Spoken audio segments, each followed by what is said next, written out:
Hi,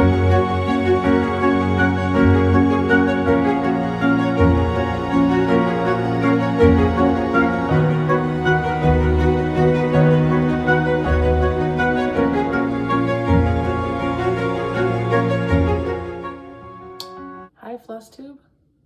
Happy New Year. Happy 2026. It's not actually New Year here, but my friends in Europe are already celebrating. So, celebrate the New Year in whatever time zone you wish. We're probably going to say Happy New Year tonight in Atlantic time zone so that we can, go to bed sometime between 9 and 10. But that's just because we're boring. Anyway, but this is my last day of Flossmas. Thank you to those of you who have been coming along and watching. I know this is a super busy season for everybody. Hopefully this just gave you a few minutes to just sit down and relax, maybe have your own cup of tea and look at a few Christmas things, and maybe listen to some new music or find a new book, or maybe do a little online shopping. You never know. So let's talk about the tea. So today's tea isn't actually a Christmas tea, but the flavor seems Christmassy to me. So again, ginger. Vermont maple ginger from Celestial Seasonings, and I actually drink a cup of this every single day. I enjoy it. It's herbal, and it helps me talk. It's very good when I'm sick. Since I'm a teacher, I have to talk whether I'm sick or not, and it is very, very helpful. So it's a ginger tea, definitely, but the maple makes it less hot, like a gingery hot, and just more of a nice, gentle kind of warmth, and then, a little bit of sweet. So it got cold and I heated it up again, and now it's too hot. That's nice. I'm gonna set it down though.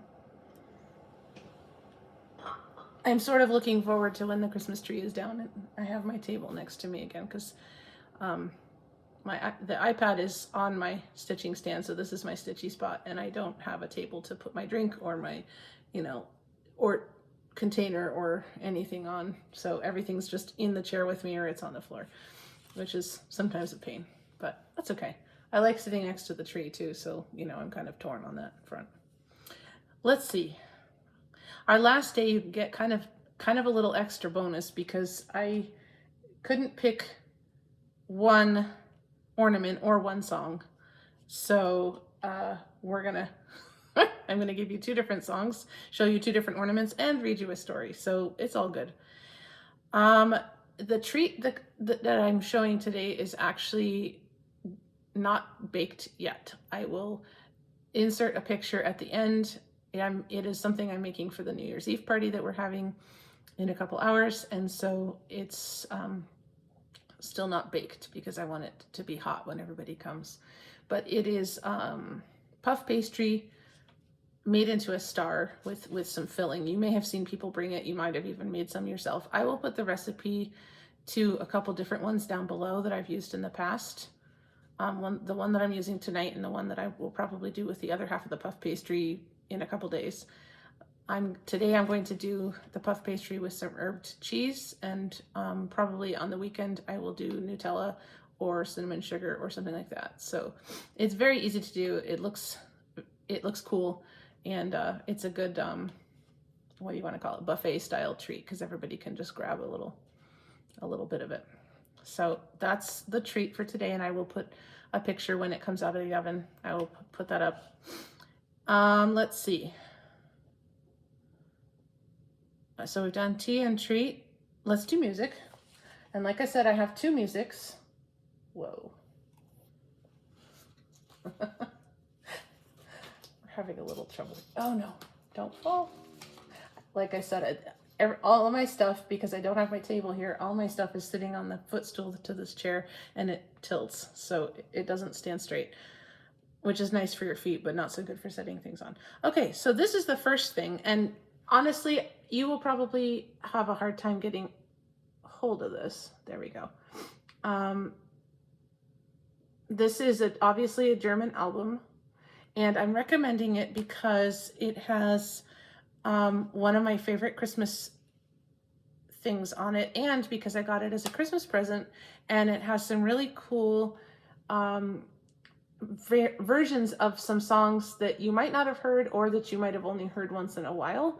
And it's, you know, quite, what do you want to say, bombastic. It's a brass choir and organ. And so if you want to kind of blow everybody out of the water, you know, this is one of the things for you. I will put a link to the song that I'm talking about. It is, obviously it's going to have a German title.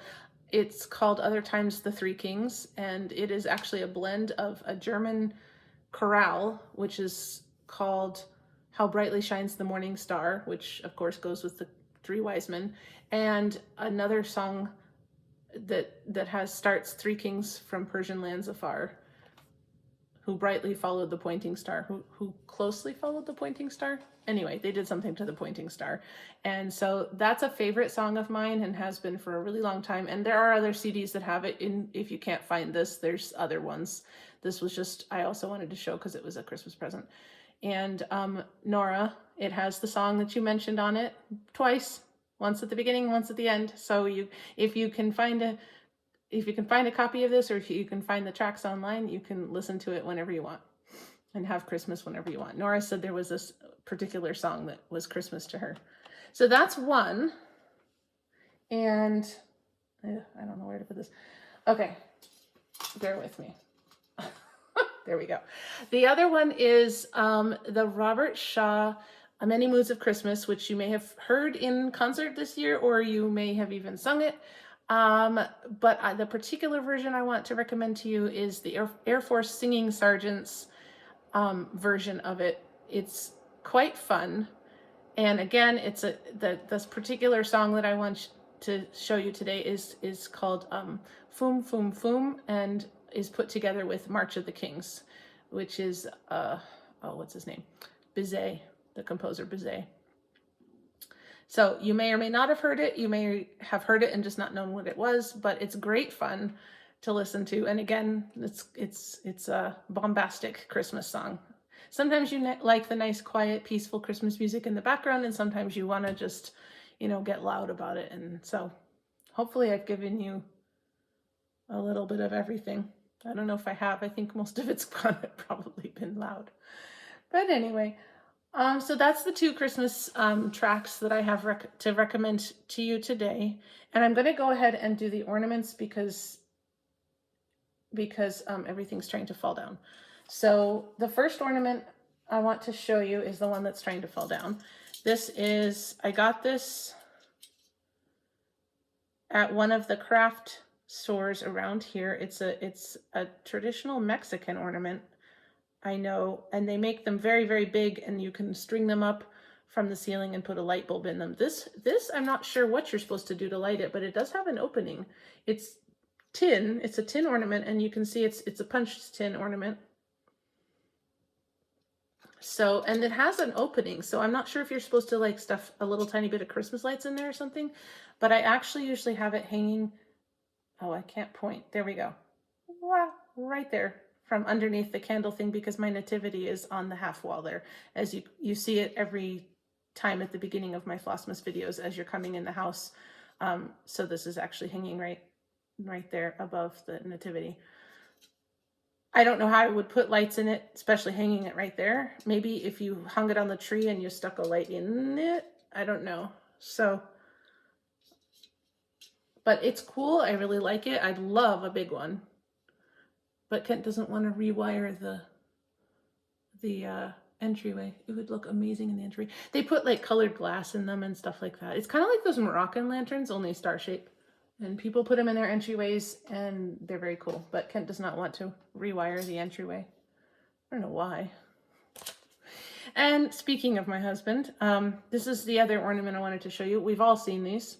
He made this for me years and years ago, and it's been on our tree ever since, probably almost our entire marriage, actually. In fact, it might have been the first Christmas that we were together as a couple that he made it for me. So it's a Danish heart. I'll include instructions if you want to make your own. People make them small and big. I have another one that's really huge, which I don't hang on the tree. This is pretty big to hang on the tree, but, and of course, red and white for the Danish flags, as you can see every single time. Now where to put this so this doesn't fly down. Okay, there we go. We're being creative with our stacking. And I'll go ahead and show you the cross stitch before I read to you. Oh, did I show you? Oops, it's going. I should just go hang it back up. Here's the cover of the album that I'm referring to. The Singing Sergeants, March of the Kings, and Foom Foom Foom with the Georges Bizet thing. So there's that. I'll put the links below.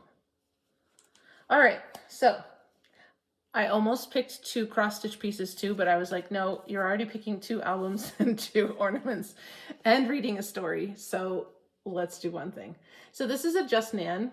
I don't know if this is still available because I got this off of a friend. It looks like it was an online class because I have instructions, like a staple of instructions from 2000, where somebody did a Zoom class for this. I'm going to angle it so you can see. There we go.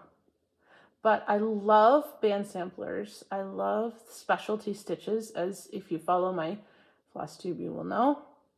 And I love that this has another separate ornament to go with it. So let me see how close I can get. Yeah, it's pretty good. Anyway. I think I have the kit floss for it also. Like not kit floss, but I have the floss pack for it. But I like that. I was thinking last night, I was like, you know what? I have all of these Christmas things that I want to stitch, and yet I'm unable to stitch my Christmas things in general. So I don't know how I'm ever going to start any of these if I can't stitch on my regular ones. I'm out of my 12 Christmas stitches that I have, I'm stitching on my 3rd one. And it's December 31. So I have a plan next year. I have a plan to get all of my ornaments done by November. And those 2 that are getting done in November are the ones for Kent and me. So if they don't get finished, that's not presents. That's what ended up happening. I didn't have a lot of time to stitch before Christmas. And then since Christmas break has started, I've been doing ornament presents for everybody that I didn't get done earlier in the year. So it's my own fault for not prioritizing it earlier, but I need to do better because I want to stitch my Christmas things in December, and I'm always ending up doing Christmas stitching for other people at that time. So I just need to be more organized somehow or something. I don't know. Anyway, so here we go. This is not a Christmas story. In fact, it's not even a story. This is Robert Frost, Stopping by Woods on a Snowy Evening. This is my absolute favorite poem in the whole world. It's actually probably my husband's also. This is his book, and I have another copy in my classroom. My literature teacher in college, when we were doing poetry, she called this a little jewel box of a poem because it's so perfectly, if you sit there and do the rhyme scheme and the rhythm, it's perfectly the same rhyme scheme, the same rhythm. It's a tight rhyme scheme, but it still sounds like somebody just talking. And that was Robert Frost's gift, was to write with and just sound like he was just talking. And this version I like very much with these illustrations because, as you can see, it's going to be illustrated. And this is just my absolute favorite thing. So this is my last Christmas gift to all of you, Stopping by Woods on a Snowy Evening. And I'll try not to cry because I get a little teary at the end sometimes. So here's the first. I mean, look at him. Isn't he good? I'm going to slip the slip cover off. I'm going to be fighting with it this whole time. All right. I'm my mother's daughter. I cry when I like something a lot. Cry when I'm happy, cry when I'm sad. Ugh. All right, here we go. Whose woods these are, I think I know.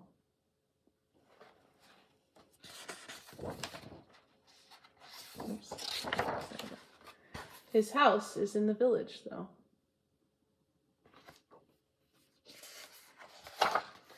He will not see me stopping here to watch his woods fill up with snow.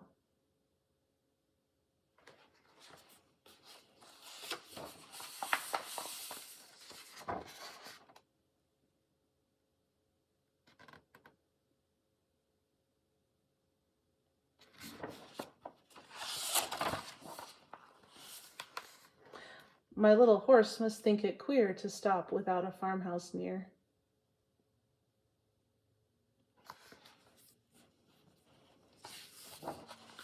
Between the woods and frozen lake, the darkest evening of the year.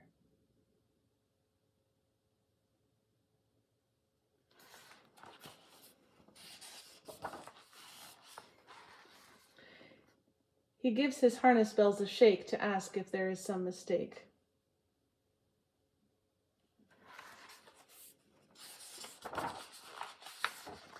The only other sounds the sweep of easy wind and downy flake.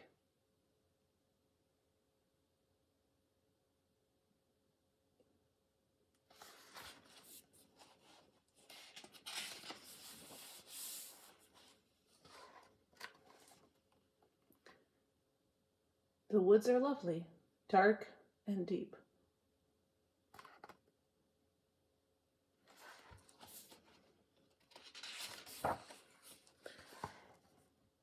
But I have promises to keep.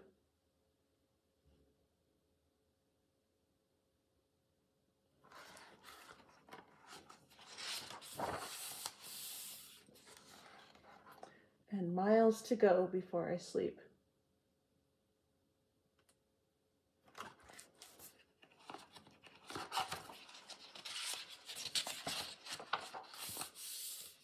And miles to go before I sleep.